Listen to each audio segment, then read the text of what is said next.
In a current contest on Eurobricks, users are being asked to recreate a studded Lego set using modern Studless pieces. The set I chose to recreate for this contest is the 1991 classic Whirlwind Rescue, one of the better helicopter sets in Technic history.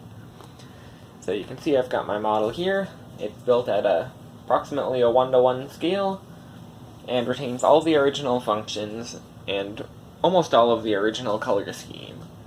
The most important difference is that the original's unrealistic rotor pitch changing mechanism has been replaced with a much more realistic swash plate mechanism. So I'll start showing the functions. So using this crank on the back here, we can raise and lower this crane arm.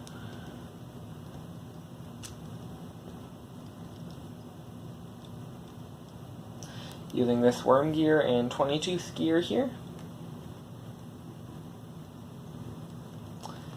And then we have a winch back here, so we can undo the ratchet using a rubber band, which is some functionality not originally present.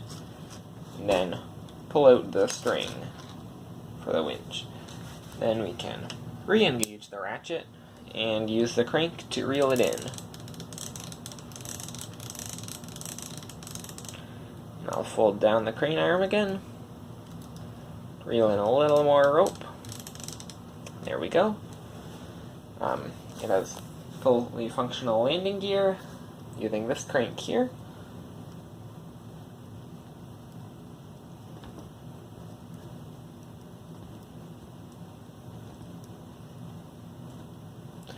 Which raises all four wheels.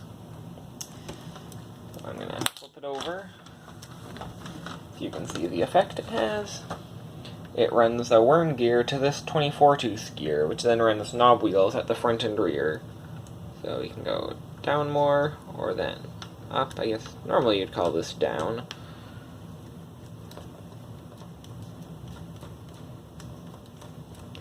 We have little stops here to prevent it from bending due to the play in the axles, which is an improvement over the original set, which I found tended to collapse. And then we've got the rotor mechanism using this crank here. I lost my radar dish here. Crank it, and both main and tail rotors operate. The drivetrain consists of a set of bevel gears right there, which then runs an axle straight up to the main rotor, followed by a second set of bevel gears right there, which bring the drive to the back through these universal joints, and another set of bevel gears. To correctly explain the pitch-changing swash plate mechanism I've used, I'm going to have to show you how the original set worked. So, you can here see my rather crude model of the original set I built as a reference, using whatever colors I had available. This set, it used some rather unique pieces up here, so that when this joystick down here was moved, the rotor would tilt forward, back, left, and right, which I believe probably would have the desired effect, well, I'm not sure, of controlling the direction of the helicopter. But at any rate, it is not realistic for a helicopter to tilt its rotor like this, mainly because, I think, because it would hit the body of the helicopter.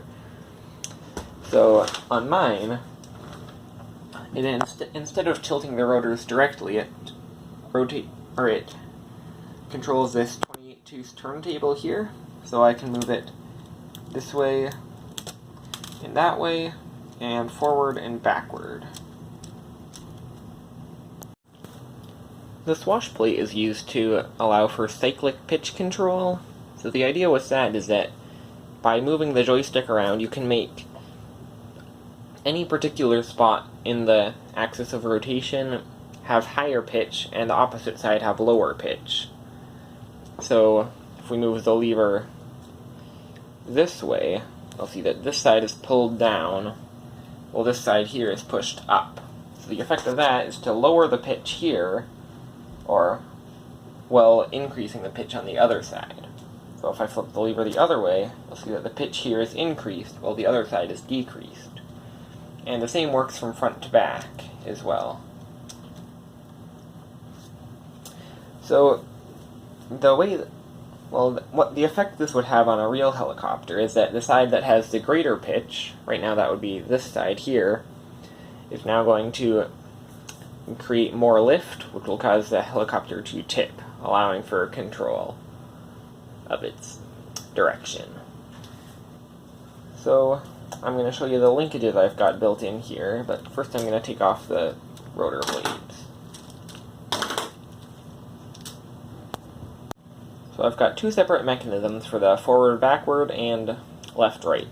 So the left-right, using the joystick, it just rotates this axle here, which you can see below the linkage. That axle then moves these light bluish-gray parts here that you can see, which then in the linkage moves this other side. So that causes a kind of push-pull mechanism in which these two light gray beams move up and down. So then you can see one of those beams there, and the other one is on the other side, back there. So they're then hooked up to, on this side, this light gray suspension arm, and over here this dark gray suspension arm. So that the suspension arms then move the turntable like this, causing the toe ball links on the upper part to move as well, and then rotate these axles. This dark gray part right here is just there to keep the upper part of the swash plate and the rotor head rotating at the same speed. Fore and aft control is also done with this joystick. At the bottom it moves this link here using the suspension arms, which then rotates this here, which moves another link there, which you can see joins up to the bottom of the turntable there, tilting it that way, and causing the same effect on the top. Overall, I think this model is a success. I'm happy with its clean, simple aesthetic, and I think it reflects the real model's look quite well. I'm also happy that I was able to reproduce all of the functions and make them more reliable and smooth in the process.